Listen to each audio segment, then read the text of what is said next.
Hello, and welcome to the BigTime Strength Podcast, featuring small school strength coaches from around the nation that are making the big time where they are at. Before we get to the episode, we'd like to thank our sponsors that make this podcast possible. TeamBuildr is a strength and conditioning software that allows coaches to build training programs, create wellness questionnaires, access and track athlete data, and more. Athletes can log data using phones, tablets, or laptops and can watch exercise videos so they know exactly what to do. Coaches can use the tools within the platform to monitor athlete recovery and readiness. Be sure to sign up now with code BigTime and you will gain access to a 30-day free trial. This episode is also brought to you by Powerlift. Taking your athletic facility from concept to completion can be a challenge. It is Powerlift's goal to make the process as seamless as possible from start to finish. Their weight equipment is made from the toughest materials that can withstand excessive use from coaches and athletes for years to come. It's sought after for its unique design, customizable appearance, affordability, and superior warranty that training facilities deserve. Powerlift helps design weight rooms with the athlete in mind, and they pride themselves on their ability to outfit athletic facilities based on a team's unique goals. That's why high schools, universities, professional sports teams, and athletic performance facilities around the world have chosen Powerlift to help maximize their strength training goals. Call Powerlift today to be contacted with a rep in your area and give us a follow on Facebook, Instagram, and Twitter to see for yourself why our clients are Powerlift proud. Finally, this episode is also brought to you by Vitruve. Vitruve is a velocity-based training system designed for colleges and high schools around the world. It is accurate, reliable, and affordable. The software is quick and easy to set up and use with a whole room of athletes simultaneously. Coaches have chosen Vitruve because it simplifies VBT and allows them to seamlessly integrate it on a daily basis. Check out Vitruve now for your school's free demo unit. Now, let's get to this week's episode. Hello, and welcome to another episode of the BigTime Strength Podcast. Today, I am happy to bring on a coach that I haven't seen in about 5 years or so. Met him one time. It was up at a clinic, and it was fun to talk to him then. He brings a ton of energy, and really, when it comes down to it, I'm just excited to hear about how we get stuff done and what it looks like to transition to a new job. He's early in his new place, so he went from Dakota State to Coe College, which Coe is about 20 to 25 minutes away from where I'm at. And I've got a few athletes that are there. So I'm just excited to hear from Coach, excited to hear how he's implementing and what it looks like on the early stages of taking over a position. So Coach, thanks for coming on the show. Appreciate you taking the time. And once again, it's another late night for an interview. And I know you got early morning tomorrow morning. So thank you for that. Yeah, absolutely. So yeah, I appreciate you having me on tonight. And as you kind of always make a joke, most coaches are probably in bed in about 15 to 20 minutes for those early 5 a.m.s. But luckily tomorrow I get a half hour later in than I normally do. So I actually get to sleep in a little bit. So well, let's start with this. I'll just kind of start with a little bit of a bio on myself. So Stephen Vassalotti, I just go by Coach Vass. I always like to start with that because my dad's nickname was Vassy, and I did not want to take the same name he did. So I dropped the Y, and that's where Coach Vass came. Also, good luck saying Vassalotti without butchering it for most people. So that is how Vass came to be. So a little bit about myself. I actually played college ball at the University of Dubuque, and I was the first graduate assistant under Mike Mandot. And so that's really where I got my first taste as a strength coach. And I think it's kind of interesting because as a young player, I always thought I always wanted to be simply put, a football coach. That's what I wanted to do. It was easy to say. And then you realize all the recruiting and all the things you definitely did not want any part in. And so I veered myself towards the strength world and very happy about that. So kind of fast forward here now through those years, did take a stop at a high school and a private clinic, and then also made a stop at the University of Northern Iowa where I met Jed Smith and kind of grew my coaching tree in those 2 years. And then was lucky enough for the last 7 years to be at Dakota State in Madison, South Dakota. It's an NAIA school for those listeners who have no idea, because I had no idea until I took the job. And not to be mistaken with University of South Dakota or South Dakota State University. It is its own entity, placed between the two cities. So and yep. And so now I'm at Co College, and that's a very quick bio. That's perfect. And Coach, can you tell us a little bit about the demographics of Co?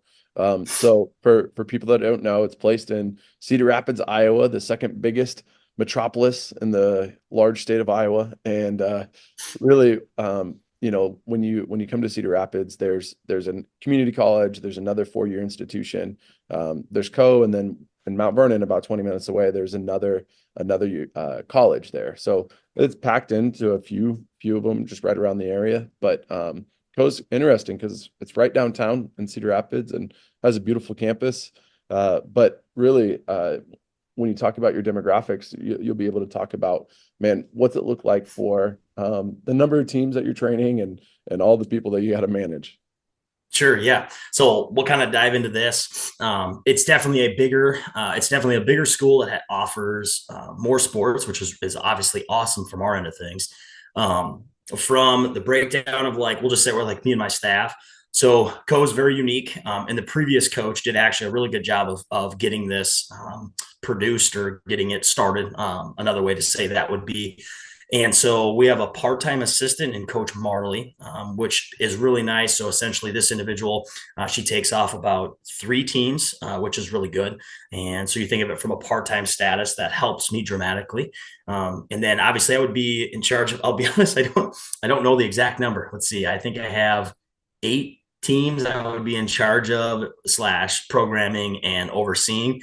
And then I also have another split position coach that kind of, she's a soccer coach, Coach Lexi. She does a really good job too. But kind of like the difference too, you would have one is more certified, one that I know I can give teams to, and one is more of a helper. But she has done an absolute fantastic job. And she assists with both men's and women's soccer as per the D3 rules, of course, again. So I think from that side of things, it's really helpful. And what's kind of interesting is, of course, my dream would be to what? We need a full-time assistant, right? That would be the next step, which would obviously be huge for both myself from a time management standpoint, as well as being able to span out my, sometimes always a word is like, here's what you get, but if I had more help, you could get A and B, but right now I can only give you A. And so as coaches, we know that, but I think that would be beneficial for me to be able to span that out. So let's look at the setting. Obviously, Co redid their weight room. I want to say it was maybe 5 years ago, 6 years. It could have been longer. But it's a good facility from the equipment standpoint, but as per usual, it just needs to be bigger and not necessarily the space. It's needing just more equipment. And we're going to get into that into a few questions. So I don't want to jump ahead to kind of the fundraising ideas and things that we can do to implement that. But there's about 14 racks in the weight room. You got to, basically all the things, bells and whistles that you need, and plenty of space. That is a key one. And obviously being very, very nice out right now, we can even go outside already, and we're in the middle of February. So, hopefully that kind of paints a picture of what the facility looks like and kind of what you can oversee and things like that. But really we have basically 2 weight rooms. One would be our lower main athletic weight room. And then we have an auxiliary one upstairs, which is also used for our, what's the word? Your general population or other individuals that want to use that space at that time. So. And do you have to oversee that space also, or is that kind of just, it's there? Yeah. If you want to. Yeah, so that's a fair question. So in my duties to be determined, that will be a hat that I will put on. And as of right now, just to ease myself, because it is very unique to come in the middle of the semester. It faces more challenges in the middle of the year because you don't have as much time to prep. And so eventually I'll be in charge of basically like the director of whatever fancy term you want to throw on that. So I'm just overseeing all of it. We'll just say that. That's awesome. So you're in the first couple months of being at Co, right? First couple months, 2-ish? Yeah, this would be by next week. Yeah, almost 3 months now. So just under that. Okay. Like in the very beginning stages of just like implementing new standards or new core values or a new mission statement along the way, From a guy that had been there, I don't know, close to probably 10 or 15 years, what does it look like as you take over the program and you kind of start to instill some of the values that you have and the things that you want to get accomplished while you get to train, the co-athletes? Sure. I wrote this down because it was kind of funny when I was reading the question. I said it's always a good thing, right? You come back to it's like, what are your program's mission statements or core values? But quite honestly, when I read that question, it's not a program. It's more like, who are you as a person? So like, what are your mission statement and your core values? Because quite honestly, like as I've grown through the years as a coach, to me, those are hand in hand because I can't split those. I don't want to be something different when I'm a coach to our athletes versus who I am as a husband or a father or whatever other variations. So what I kind of wrote down was, and it's really simplistic, right? So keep it simple, stay consistent, be driven, not motivated, and win the day. So basically, there's kind of 4 statements that I put there. So again, we can break down each one. So I said keep it simple, right? So I think when I think of what are some standards in which you can hold yourself to, it could be something as simple as when your alarm goes off, you don't hit snooze. Like it could literally be as simple as that, right? Another one, which is really easy, is eat 1 piece of fruit a day. Like I'm just giving you some very obvious, very simple, notable things that probably every coach in America is like, yeah, I'm going to make sure I don't, I'm not going to drink 1,000 milligrams of caffeine today. I'm going to cut it down to 200 or something like that. And by no means do I drink 1,000 in case you're wondering. So usually in that 200 to 300 range. So I always think that one's kind of cool too. And if you put that onto your athletes, which it's kind of in the next, it's probably kind of in more in the next question that I think you're going to ask. So I'll kind of tie it into that when we get to it. Stay consistent. I think what could be more simplistic than, because I think I've always heard this statement where it's like, would you rather have somebody who works out for 15 straight days every day, or would you rather have someone who works out twice a week for consistently for 12 months? And I'll take the 12-month person any day of the week. And so part of it is you always hear about, I'm going to put my old football coach on the spot, Mr. Stan Zwiefel. So he just stepped away from Dubuque. And I remember one of the things him and I talked about in the off season is in the off season, when it wasn't football, he'd get after it hard in the weight room. He'd be down there working out, losing weight, doing everything. And then football season would hit and I go, Coach, what happened? And he would say, oh, Vass, I gotta get ready for this game. And you guys are a pain in my butt and blah, blah, blah, blah, blah. And so I just thought that was always kind of funny. But so staying consistent, I think, is really key for a lot of our kids. And quite honestly, like if you learn to do that in college, it's very easy for that routine to continue once you get past.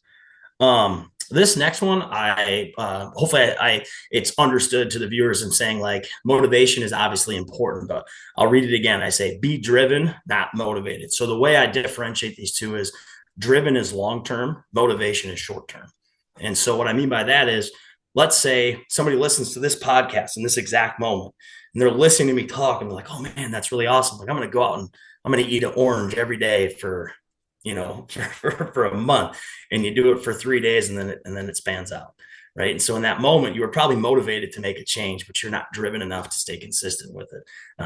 So that's why I talk that's a big key one that I talk about with a lot with our kids, whether it be with the training aspect or the nutrition aspect.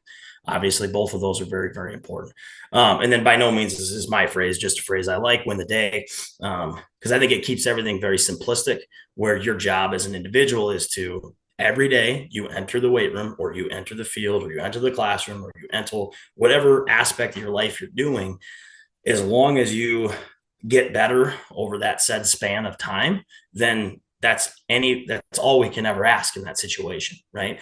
Obviously the stakes are higher and maybe the amount of work you got done could be better. Of course, we know that as a coach, we know that as humans, right? So I think that's one that definitely challenges me every day for sure. So yeah, hopefully that kind of answers most of those. Like I said, core value, mission statement kind of go up together there. So yeah, for sure. If you'd be an athlete then that's walking into the room, what is the experience that you're about to have? Like, what's the feel of the program? What's the the culture that you're trying to instill, like what does it feel like from the athlete perspective then? Maybe using the lens of those four things or however you want to attack this, but really when it comes down to it, we want to live those things out that you just talked about. Hopefully that becomes the program's, identity, but how does it feel to them? So how do I would say, like, I feel like you could obviously elaborate is very much on things, but I think the biggest thing you can look at is the kids know what the expectations are before they enter, and then you preach, do, and act in those moments every single day. And so even if there's a day that you have, like if you fall short as a coach or you fall short as a player, absolutely. Like, for example, today we had kind of what I would call a more of a peak day in the weight room with our front squats with like our football guys. And for example, we were working some time under tension stuff. And so we were working up to building our time under tension. And so we had a lot of guys that kind of got buried by their weights today, and they were kind of like almost shook by it, right? And I said, hey, listen, like this is part of it, right? This is coming back to your training and understanding that in a 3-week span, this is the build that we have been making, and you guys are prepared for this, right? This isn't just like I've plucked this random program and then we're just going to throw this random high time under tension day in, and you aren't prepared for it. And so I would hope that as we build the culture, the guys will definitely understand that when we have weeks that you are going to be pushed, you'll be pushed mentally, physically. You get the idea that there's more to it than just maybe, what's the word, like staying in your own zone. This is where you really have to kind of collaborate as a group and be like, guys, like this is, hey, this is all going to suck. We know that, right? And what the phrase is, what, embrace the suck. Like, that this is going to be a very difficult time for us. And so hopefully the culture will then take over, so that those guys have a better understanding for like, hey, like we're going to push today. Whatever music needs to go on, we can play it. Whatever hype needs to come from me, that can come from me. And, this is where you really dig deep into what we talked about, like motivation versus being driven. Like this is where that driven mindset is going to help you kind of get through these days. And so I think that is probably going to be, eventually that will be a huge staple in our programs. I know from the previous 7 years when I was at Dakota State, that was something that was very much understood. But like I said, I was there for almost 7 years. And so like, it was all I had to basically say was one word. If it was a peak week and I said, fellas, it's a peak week, that's it. That's all you got to know. And then they know exactly what the expectation is going into whatever sets and rep schemes. That doesn't make a difference. And so, yeah, hopefully I think that kind of puts it all together there for you. Yeah, for sure, man. It's fun to just be able to draw the best out of people. And when you have literally, like that's one of the things that you're programming is like, yeah, you're programming time under tension, but you're also programming for them to be able to meet something hard and be able to get through it together. And that ties to the next one. But what are some ways that you build team camaraderie and develop leaders? So what are some of the things that are go-to things for you that you enjoy just using those tools or those moments or those opportunities to build up leaders? Yeah, absolutely.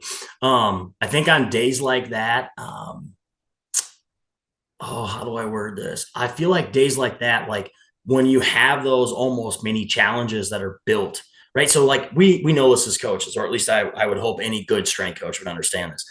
You don't have to be super tired at the end of every single workout, right? But there are going to be some days, some weeks where physically what is written on the card is going to suck if you're feeling really good or if you're not feeling really good, right? And so maybe taking those moments, like you said, I know this kind of tips at what I talked about on the previous question, but you kind of look for what guys can get through it and then some. So yes, you have the guys who you're looking at, you're like, hey, you guys are kicking butt, but they're zoned in. It's just you and me. We're focused at our rack and that's it.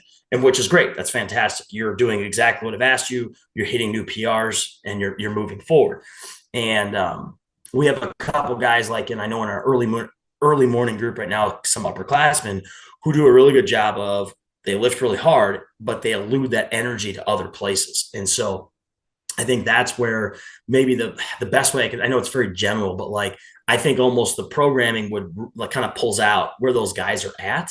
And when the team gets challenged, or if the team is failing, like if we have a lot of lates and misses, if study tables weren't going well that week, like there's some things that you can kind of all tie together for like almost like different disciplines that might happen during the week. But because of those, I think that's where those leaders will kind of emerge, in which will obviously help build that team. One thing we are not doing at Co, but I know we will eventually, this is what I did at my previous place, is we did a leadership council. And essentially it's a fancy term everyone kind of understands, but essentially you sit down with myself, my staff, and then obviously said team. And so this team would have been football is what I did it for. And you pick about 10 to 15 guys.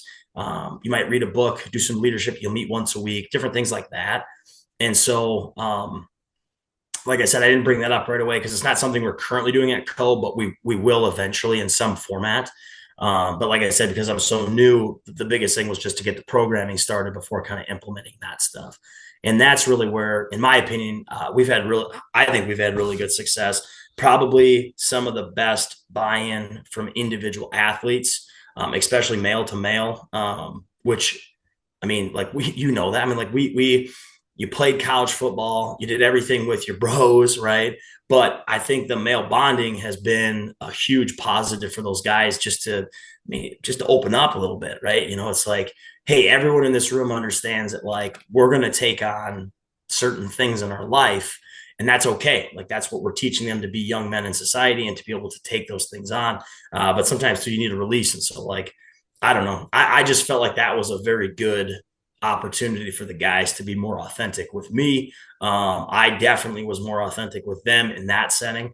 And the head coach was included in these too. And so like that definitely helped in my previous place. So That's awesome. I interned for a short stint at the University of Missouri, and it was when Pat Ivy was there. And Pat Ivy implemented something very similar to like what you're talking about. He didn't call it a leadership council, but it was like men for men is what it was kind of called and like that. and termed. And like every month they would have a evening where it was very programmed. It was really cool. And the one that I got to attend, there were different breakout sessions, and you kind of got to attend and then come back and talk with your, basically, I think it was teams or Sure. platoons of people. And I I was feel just like a lot of places might use like boat crews or like some yeah. variation of that. Yeah, That's yeah. yeah. So yeah, your rack partners or whatever it is. But like really when it comes down, what it came down to is just the opportunity to build past just like strength or football or whatever sport, that you could be using this for. It was like, okay, what's this look like for life after sports? What's this look like for being upstanding citizens and people that are going to impact their community in a positive way? And no, I think when you get to the point of being able to do that, it's such I don't know, feels like even for the players, like it's not just about the wins and the losses. There's more to this. And I don't know. And for me anyway, that's what makes stuff worth it. If it was just about the wins and losses, it just feels too shallow for me. So Mhm. that's one of the things that I miss from the college setting is just that opportunity to connect with people and to do it in that type of setting within a team. Because Yeah. maybe you can talk to this, like you have teammates that like it was because you had a shared mission, like so many different backgrounds playing college football, right? So many different people coming from different places, but you had a shared mission and it just brought a ton of people together.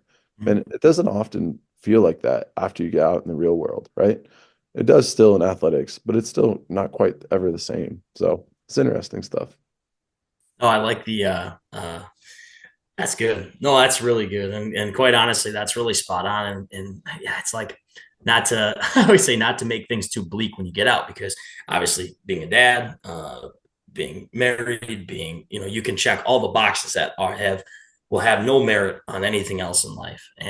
But you're definitely right in the sense of part of the reason why, no different than why you would be a high school strength coach or a college strength coach or whatever, you're still a part of some mission that is bigger than you. Yeah, And so I think that really, I mean, to me, that helps create value for your job. I mean, that's so you can actually enjoy going to work every day and stuff like that. totally. So, yeah. Yeah. My parents are both teachers, and now I'm a strength coach, but I'm a teacher. And so Yeah. like when it comes down to it, like if we just saw our job as a job, I wouldn't be doing what I'm doing. There's a lot of other things I Sure. could be doing. So, Yeah. and Yep. same for you, right? Oh yeah. Um, so when you're managing as much as you have to manage and you're hopping into a new situation, so you got to get things running quickly and people to understand what you mean within your programming. You've got to have some resources or some tools or software apps or something that you like kind of point to or use often. Or at least most people do. Can you speak to that? Do you have any resources or tools that you like to use? Sure. So when I first got to go, per anybody, I was like, so boss, Mr. Cook, what's my budget? And the only reason I asked that is because when you come in the middle of the year, like if you, the guy who took over where I used to be at, I'm usually at that time pretty much spent the budget because I have earmarked things that I want to get done right away. And so luckily, there was almost the entire budget there, which was good. And so, two things that I've used is, and again, these are by no means a plug to those individuals or whatever else. I just simply say these are the ones I've had the most success with in field. Okay, so we have a laser timing system called Dasher timing system, which I absolutely love. I do not care. I've used a bunch of different timing systems, and it is the easiest, simplistic app to your phone. Anybody can run it. My interns can run it. An athlete can run it. If they had their phone, they can just set it out. It works. And so that one's really simplistic. And then this is a new one just because I wanted. This is actually a gentleman that I got connected with. Richard Burnett is his name, and he used to be a college strength coach down south, kind of in a bunch of different places. But he started a jump mat company. I could be wrong in this. Maybe 3 years ago. It's relatively new. And him and I have had a really good relationship since the beginning. And his is called Plyo Just Jump or Plyo Jump Mat, basically. And so basically vertical testing. One thing I know I have not played around enough with, which I'm sure the listeners have, but like RSI stuff that has a setting on that. I just haven't done anything with it. But vertical testing, broad jumps, and 10, 20, 30, 40, whatever distance you'd like to do for your sprints. As well as, I mean, the cool thing about the Dasher system, just to kind of give you, is like you can set it up in anything you want. So if you wanted to do a 20-yard curve, you could do a 20-yard curve, right? If you wanted to do a snake drill and have 4 timing gates set up and it could trip at 10 yards, 20 yards, 30 yards, and 40 yards, you could time that too, for whatever purpose you have, for whatever training you're doing. And so that's why I really like those two things. And what's kind of interesting is like when I first got to Co, and again, this is I like what I'm kind of explaining here is probably another good example of like you kind of talked about like your culture and your mission statement. Like it also comes back to how do I want to word this? You got to test something, right? You have to have some knowledge of what you're doing. I am totally going to butcher. I can't remember where I heard this. But it was at a clinic a few years ago when I was at Northern Iowa when I first got there. And I just remember, I'm going to butcher the strength coach name, so I'm not even going to say it. We'll just say, said presenter I was listening to just stated simplicity goes, if you're not timing things or testing things, how do you know it's working? Right. And so once I kind of understood that, I was like, it's not a lot of work. Sometimes like people are like, well, it's a lot of data entry. And I'm like, not really. So take football. I'll just take football, for example. You could take volleyball as well, as those guys are both in their off season. So you're looking at like from a simplistic standpoint, we jump twice a week and I record their highest jumps. That's 2 data entries, right? Then you have twice a week, we do 10-yard sprints. That's 2. So I'm only entering 4 things per athlete. That's not very difficult, right? I have plenty of interns. I have plenty of work studies. We have plenty of people that can help me get all that stuff in the computer. And really, quite honestly, that to me has had the biggest. So the kind of part of the question says, how does that optimize your training or workflow? How does that create competition that you cannot? You can't tell me there's anything better than putting a laser down and saying, so you're fast, huh? Okay, let's prove it on the laser because you're slow. And so I just think like I was thinking back to some of the best like laser sessions that I've probably ever had. This one actually sticks out to me a lot. So my last place we were at, this was late in the football season, and just to be the year wasn't going well. I think we finished that year 1-9. So it was a tough football season. And I remember we had our second bye week and we were 0-8 at this time. And I remember putting the lasers out on that Monday because we still do it in season for football and the same thing here at Cohen, those things. And I remember setting the lasers out, and it was specifically the defensive backs and the wide receivers. They were like chirping at each other before we even started the session, per typical, right? And so I remember setting them out, and we had guys hitting lifetime PRs in the middle of football season after going 0-8. And you're thinking, like, I'm just sitting there typing numbers in, and I'm just like, this is freaking awesome. Like, this is just like, you can't tell me if we didn't have those out that these guys would be given two craps about, oh, hey, we're just going to run 10-yard sprints today. Like, they're not going to care. And so I think, like, from a simplicity standpoint and from how you optimize your training, I think just to create a little competition, because a number tells you everything, not everything, but it tells you everything in that moment. So yeah, just kind of that. I love it. Those are two really good tools. Plyomat is actually a sponsor of this podcast. So Is it really? Yeah, there's a plug for Plyomat. Yeah. I love it. Rich Burnett, he's killing it, man. That's like one of those funny things. Like, when we first started, I may have been one of his, I don't even know, more northern schools. I don't think he had any other schools in South Dakota that was using it at the time. So it's in South Dakota. I know that. It's now at Coe College in Iowa, and it's going to be there. So awesome. Yeah. No, he's a RSI junkie, man. He's my go-to for anything RSI. Yep. I also love Dasher, and Dasher has been such a good system for us. We used another system that shall not be named prior to this, and yeah, we've had Dasher for the last 3 or 4 years now, and it is just unreal how quick things are, and even data entry after I just yell out the times, and then kids end up putting them in and stuff, and 100%.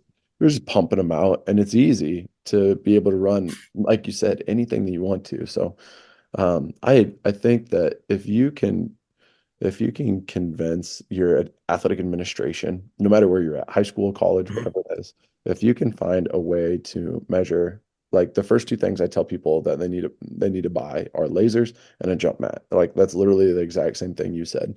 And then after that, you can look at other things, but really those two things first. And it's pretty crazy, because then at that point, now you're training athleticism, and you can see athleticism. Like, that's the big deal. It's like, if everything that we're doing in the weight room is actually beneficial, then we should be able to measure it. We should be able to see it, So, I love it. That's good stuff. Some of the things, when you throw out tools like that, they're not always cheap, like those are both good tools. They'll last a long time, but they cost money. And money is always an issue. It always is, no matter where you're at, no matter how much you even have. Like, you'll always need to keep on raising funds. So what are some ways that you've acquired additional funding for your department? And I know you're new at Co, but maybe in the past, and then some of the things that you might plan to do at Co. Sure. So we'll start with what we did in the past, and then how we'll probably have to change some things based on new parameters. I like to use that word, that I'm allowed or not allowed to do at Co. So in the past, there is 2 major things we did. Number one, we ran our summer youth camp, which was huge, that we will do at Co, and I can run the exact same way. So this is my first plug for our summer youth camp, which will be in June and July this year at Co College.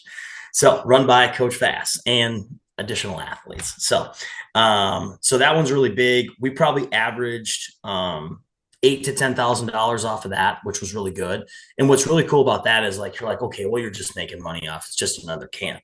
Well, I'm going to simply tell you this. The last place I was at, if you were a parent in the surrounding areas, you either had to drive to Sioux Falls, which was 45 to an hour away, to go to said location. I won't name said location because I like those coaches there, but you had to pay X amount of dollars on top of all the gas money to get down there.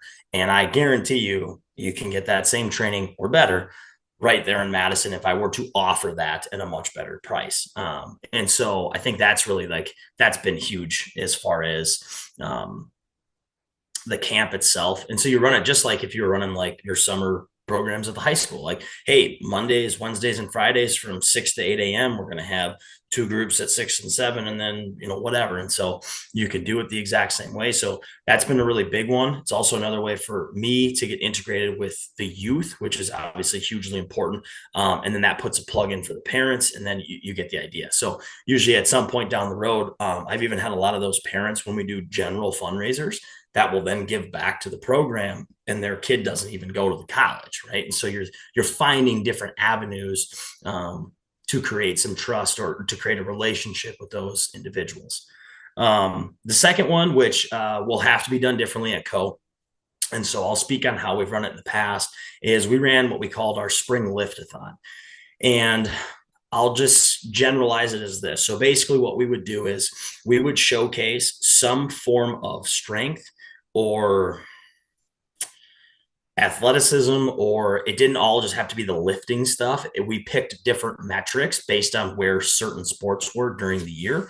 So obviously, if you had a sport that was just coming off of their postseason, you don't want to load them up with like a 1 rep max, or whatever you're going to do. You would never want to do that with that athlete. So like basketballs, we would do like some metabolic challenge. It's like, all right, 100 push-ups, 100 whatever, this you get into boat cruise, and it's a race to the finish, right? Then like our football team and our volleyball team, they would do more of the strength stuff. So for football, and it kind of originated with football originally, and then the idea spanned outside of that.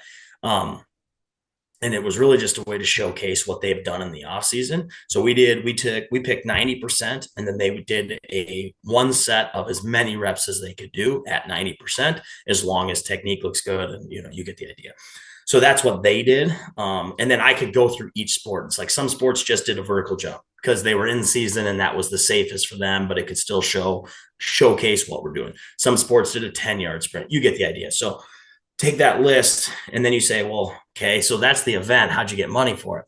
Great question. So what we did a lot of times is we went to each of the individual coaches and we asked them to essentially buy in their team to be showcased on the day of. And so I understand you're asking now programs that are already within the program. I get that, but it's kind of how you start your funds. And so a lot of our places would give anywhere between $500 to $1,000 per sport.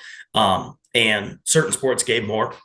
And I would never lie about this, just because my relationship with our football program was really good. And so we'll say they gave substantially more. And so you kind of had this base before we even started the day of probably about $7,000 to $8,000 was in hand before we even started the event.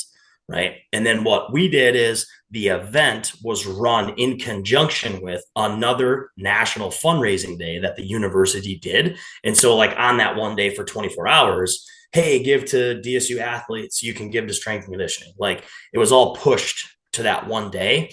And like I said, code doesn't have the same like singular day. So that's why I'll have to figure a different way that we can kind of run it. But yeah, but our average was about 10 grand on that event for a day. And but with the best year we had, I just have to shout this year out, was 2 years ago. We made almost 17 grand. That was that's the biggest fundraiser I've ever been a part of. It was like $16,500 or something like that. So that's great to be able to showcase along with it too. And then obviously the first one is great outreach for any community. You're talking about Madison, South Dakota, but that would be a great outreach for Cedar Rapids, and all the surrounding kids that, like that is another good option for kids to just be able to be a part of during the summer. So what a cool opportunity that way for them. When you are at a new place, there is a number of things that you have to get done. There's a number of things that you just have to get rolling and learn about. And maybe the learning curve is probably the toughest part. It's just like being in a new place. But there's just a number of hurdles that you have to get over. What are some of the challenges that you've had, and maybe in this first couple months here, and either how have you, attacked that challenge, or how have you already overcome it already this early in your new, your new stop? Sure. So we'll start with the first one, which was just organization. Let's just start with that. So to get everything organized, the space, and this isn't the fault of Co and previous staff, They just were without a coach who had any sort of direction or standard, and they were just doing what they could, right? And so it'd be no different than what my previous school has done since I've left. They haven't had a coach, and I believe they still don't yet. And so I get it. There's no blame being put around. So the first thing you do is you just got to go in and just organize, right? And so, I mean, we're talking like walk through the weight room, figure out how many this we have, how many this we have, organize things. All right, what things don't we need? Is this garbage? Is this not garbage? You get the idea, right? So you kind of just go through a spring cleaning, right? So said challenge, check the box. And then what I kind of did from there is then I just compartmentalized projects that I know I need to do. And it was really funny. I literally just made this list today because I'm putting together that list to figure out what each of those projects will cost, and then figure out what we can do and which ones we can get done immediately versus do I have to wait till my budget turns? Do I need to go to my boss and administration and say, hey, like, listen, this is going to cost about $1,500. I don't have any money for this right now. What can you do for me, or what can you do for me in the future, type of thing. And so you look at a lot of those projects. A lot of them are like kind of like, I would say, manual labor things. Like, for example, we have these old wooden boxes. Absolutely nothing wrong with the boxes. They're fantastic. They're just beat up. Some of them have broken panels. Some of the nails are coming off. So it's like, okay.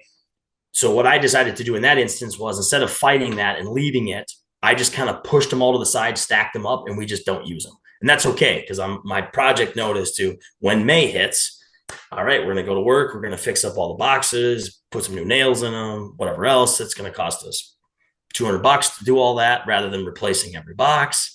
There's our quick fix, So that might be a kind of a good example of maybe some, like, I would just say organizational flow, definitely. And then obviously, like, your general challenges. I'm meeting how many new coaches that don't know me. We have athletes that haven't had direction or instruction that has come from me. So you obviously will have your traditional pushback from like your upperclassmen, or just people that are like, whoa, like, well, this is new, like whatever phrase you would like to do to that. So good, bad, and different, those are natural, right? And so it's kind of funny because I've literally had this conversation with my boss, some of the coaches, literally today with a few of our coaches, and I just said, it's just, I haven't been the new guy in 7 years. And so, like, at my previous place, I was the go-to, like, it didn't matter, like, oh, like, that's like so-and-so company needs help moving their business. They call me and I'm like, yeah, what do you need? And they're like, can you get 15 football guys on this date to come over and do this? I'm that call. And right now, nobody knows me. Right. And so, like, trying to establish those relationships, I enjoy being that guy because it's easy to count on someone that can get that stuff done. And so as time will flow, those things will come more natural, and we'll be able to, work through that stuff. So That's good. That's awesome. I remember my strength coach in college, that was the same deal. Like, the amount of calls that he would get, especially during the summer to do work, was crazy. But it was also a great way for a lot of football guys to find some quick things that they could go help out with and be able to make a little bit of money for their next meal. So no, it's like, I know it sounds so funny, but like, even where I'm at in my life, I'm like, you need what done for $100, and it's only going to take me 30 minutes. I'll be right over. I can do that. Yes. Funny. We've talked a decent amount about just, like, I don't know, a lot of the workings of a program, but not the actual program, that like the methodologies or the training principles or that type of stuff. A lot of times coaches take this a number of different ways, but if you could kind of talk about your training philosophy and maybe even some of your programming protocols that you like to use, and just do that in a way that you feel like our listeners could follow and understand, and if they want to learn more, they could reach out to you. Yeah, absolutely. So it was funny. We were kind of just talking about this. So you talked about some of the challenges. Well, here's a good one. What if your methodologies or your beliefs, your standard, isn't what a kid is used to? And let's just use the most simplistic one that everyone likes to argue about in strength conditioning. Should we do the Olympic lifts or should we not? Right. And so, simply put, till the day I'm dead, I will do the Olympic movements and all the variations that come with it. That is going to be a staple in my programs. I can say that now as a 33-year-old strength coach. That's fine. Maybe I change 10 years from now, but I also said the same comment when I first started 10 years ago, and nothing's changed. And so maybe that would be my first one. We will learn the Olympic movements and all the derivatives that come with it. I think it's too important to not learn those as the basis of your power development. However, one thing that has changed for me dramatically since I became a strength coach, if you are not sprinting and you are a power-based sport, you are wrong. We're just going to start with that. And so that's been a huge one for us. Like I told you, we do a lot of the testing stuff and things like that. And whatever distance you want to do, that's on you as a coach. If you need to work on more, some top end speed stuff, maybe that's why you do 30s or 30-yard sprints or 40-yard sprints, and that's you're working on that. Or maybe you just want to stay in that acceleration world of the 5 to 20 yards, and that's fine too. So I would say sprinting, learning the mechanics, and then resistant sprints of any sort. Again, use what you have. Most people, I would say, can do bands. That's probably the cheapest version of that. And obviously, if we're outside, let's go even cheaper. Go find a hill, go find a slant, go find a set of stairs. That, I should rephrase, that's the cheapest. That's free, right? But if you don't have money for like a fancy push sled or the sleds that go behind, like, that's okay. But those would be some other, I would say, philosophy things. That's definitely been a new one. I shouldn't say new. That's been one that I've definitely changed to, that I used to never do. And it's kind of surprising. And again, this isn't a knock against any coach that doesn't do this, but I just think there's too much value in teaching an athlete how to sprint and how to be explosive. And that's just the principles. Of course, you could get into, well, should we do what types of sprints? I'm just talking about the act of sprinting. That's it. And learning those training principles that come with it. And so since we've done that here at the amount of athletes oh, I really like this stuff. Like this, like it's not just that. I think there's a huge buy-in with that, depending on the sport that you're working with. I can give you a really good example. When I first started at Dakota State, I had the throwers. My first year as the throwers, you would say, well, should they be sprinting? And I go, they're probably the number one sport I would have sprint. Everything they do is in that short burst, immediate, quick action stuff. And so I'll never forget them looking at me like we're starting to do like A skips and B skips and strikes. And they're like, what the hell is this fast? Like, we want to go lift the weights. And I was like, we're going to do this, and then we're going to go lift the weights. So I just find that as kind of probably two big staples. And then obviously you can get into your specifics of each. I'll just do you a little snapshot. Obviously love the back squat, like the front squat. If it's a unilateral exercise, I love spaz offs or rear foot elevated split squats or lunges. It doesn't matter your variation, just take any pick there. Obviously posterior chain wise, you could look at RDLs. I think that is just period. We're just gonna pinpoint that and just say RDLs. Those are about as good as it gets, right? And so outside of that, I was actually just talking about this the other day about like, well, what are your favorite upper body like pressing motions? And I'm like, do whatever you want. Like, quite honestly, like if you want to bench, great. If you want to multi-grip, great. If you want to do landmine press, great. If you want to do dumbbell bench, like that's really one. I'm not going to be I'm not going to fight kids on that one too much. I learned that one for sure working with like baseball or overhead sports, where like sometimes guys get so freaking nichey. They're like, well, I have to do a single arm dumbbell bench with a band because that's what so-and-so does. And I'm like, I don't really care. Like, you just need to press. I just need to make sure your shoulder can get through the season, right? So once I kind of turn that aspect off, there's certain sports I definitely lean towards the barbell more than others. But that would be a good one. And then obviously any sort of row variation, pull-ups, you name your pick. So if you take what is your true philosophy, I think honestly the two biggest things that I have done from is you're going to learn some variation of the Olympic movements. You don't have to do all of them. It could be any, right? And we will sprint. Yeah, I think those would be two. Yeah, I think that's going to be my two staples right there. So I love it. I love it. So a kid goes in there, they know that they're going to do athletic things like sprint, some power movements like Olympic movements. And then they've got their strength stuff. What are some of the programming methodologies that you like to use?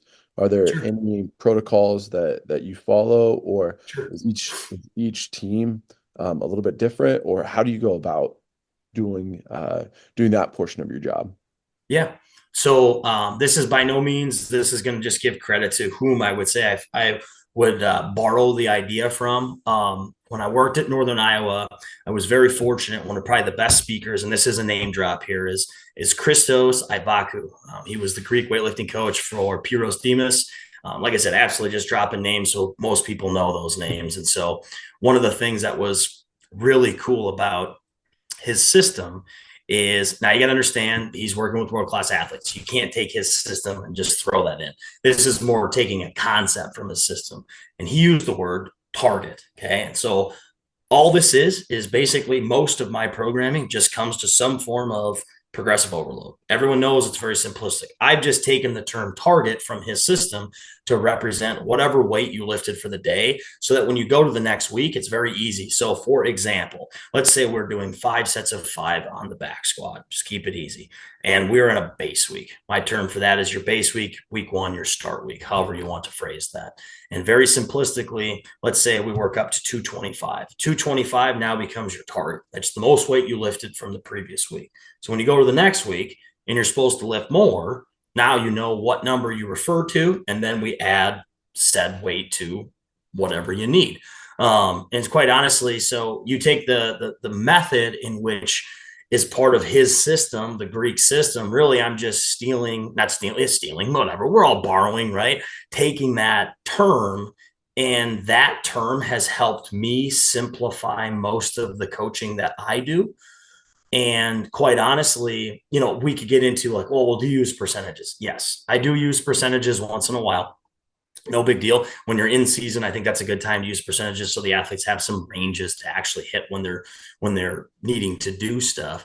But quite honestly, this is my favorite one. They're like, well, Vass, what's my back squat? And it's day 1 of football in the off season. I'm like, well, first of all, you've taken the last 5 weeks off and you've done nothing but buys and tries. So your back squat is nowhere near what it used to be, or vice versa, right? So that's why I like to use a lot of you are where you are. Right. So you start where you start and then we build. So what's your best squat is wherever you're currently at. Right. And it doesn't matter if I'm doing a back squat or a split squat, or like, it doesn't make a difference.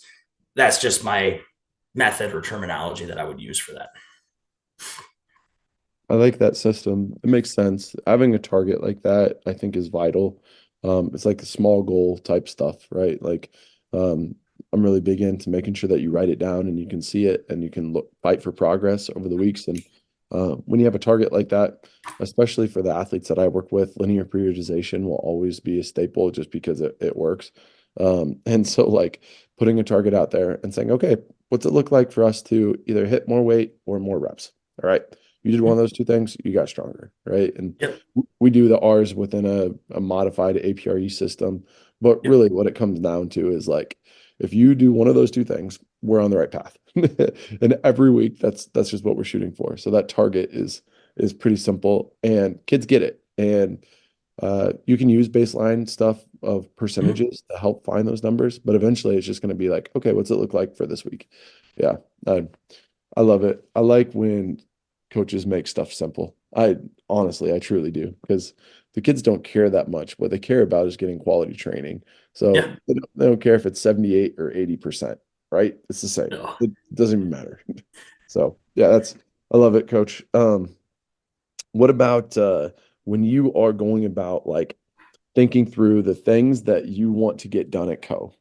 You've got this checklist, right? You set those boxes aside. You knew that in May you're going to come back to those boxes and either clean them up or get rid of them or whatever it is, right?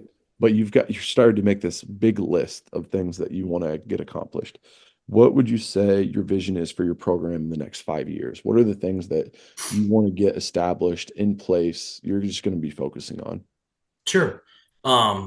So one of the things I know when I first got to Co, one of the statements that was said to me was, well, not much has really changed in the last X amount of years. And so I said, so if you go back to where I was before for the last 7 years, I don't think there was a singular year. Shoot, I don't think there was a singular 6 months where I didn't change something in the weight room. I mean, coach, it could be as simple as like, I moved this whiteboard over here because then I wanted to place these new equipment here, and then that's it.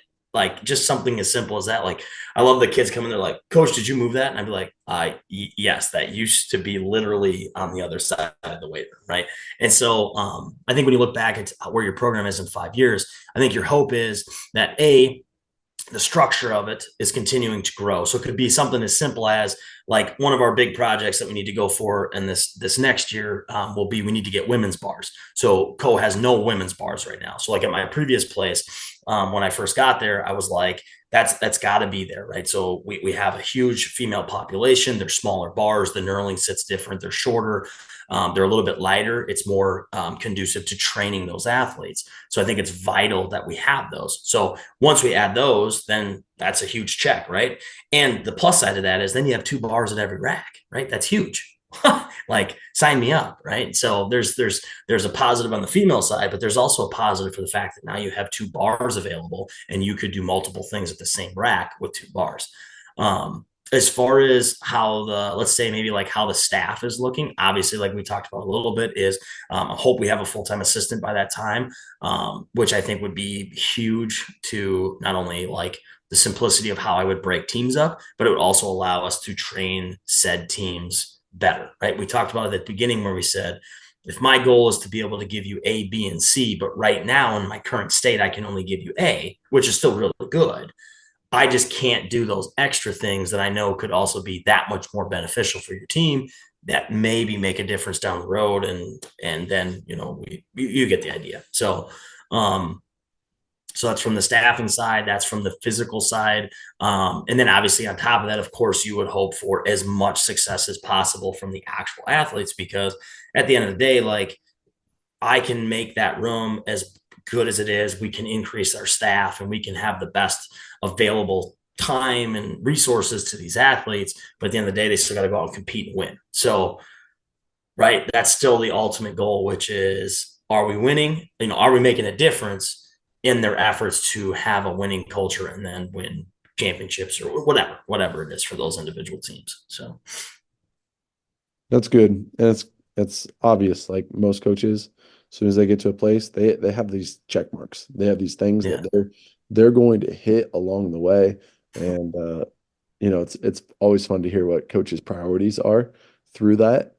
Because sometimes it like shakes you awake a little bit, like, oh yeah, like, so I've been at Mount Vernon, this is my 8th year, but sometimes just like, oh yeah, that makes too much sense. Why have I forgotten that? Or why didn't I sure, do that? So I love that. Um, Coach, we're kind of coming down to the end here, so I've got 2 more questions for you. sure. One of them is, what is your favorite professional development resources? And like maybe even like what are you excited about learning right now through some of the resources that you Sure. use? Um, oh, I feel like that's like, yeah, I mean, as far as like from like books and articles, podcasts, videos, I would say like just the willingness to go out to, like, I still go back to like, there's certain clinics that I'll go to pretty much every year. Obviously, whatever state I'm in, I will go to that state clinic. I will still probably go to the South Dakota clinic just because I have so many connections up there still now. So I think just spanning out and trying to share as much knowledge as you can. It's like anything else. Like, I'm not going to sit here and say like I have a specific book or an article or a podcast that I like am invested in. I think it's more just a challenge to yourself. Like how we talked about how my sprinting philosophy has changed. And that honestly was just from, that was due to COVID.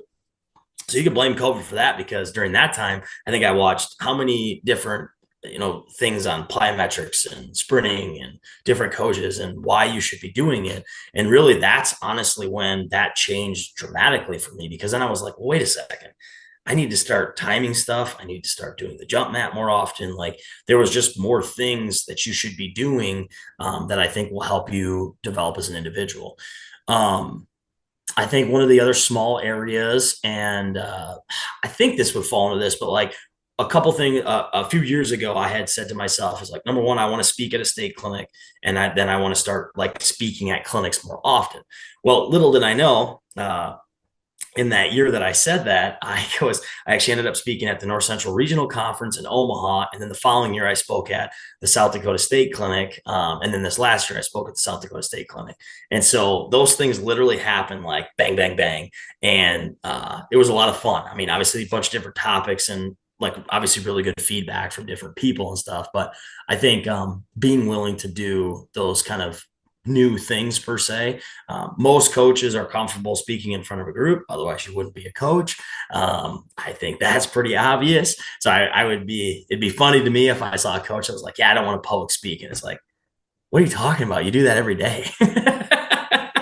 So, yeah, that it probably didn't answer the, like, everyone's like, oh, what's your favorite book or things like that. Like, I think for me, it was just getting out of your comfort zone, which for me was absolutely getting in front and sharing things. Cause you're like, no coach is gonna be like, yeah, coach, that's a terrible idea. Like, you can have indifferences, right? Like we talked about Olympic movements versus non, but you don't think I'm a bad coach because of it. You're just saying like, this is just my philosophy and that's your philosophy. So, Yeah.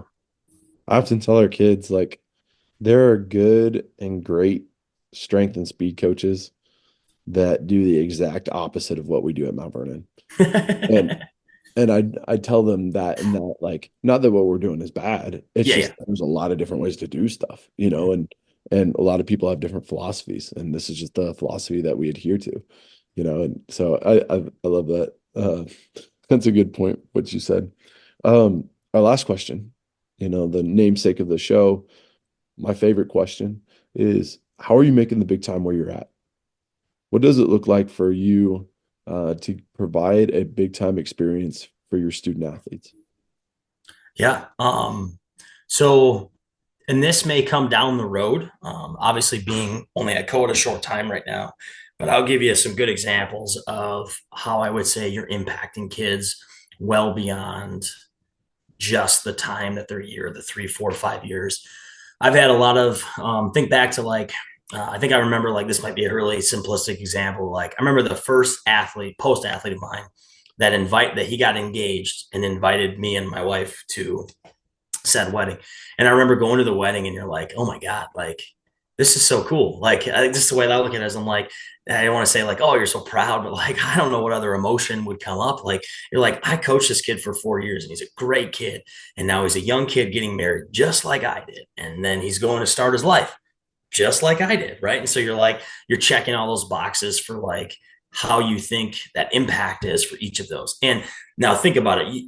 You've coached thousands of kids. You're not going to be besties or whatever with every kid that walks through, but think about those ones that do keep in contact with you that you still talk to.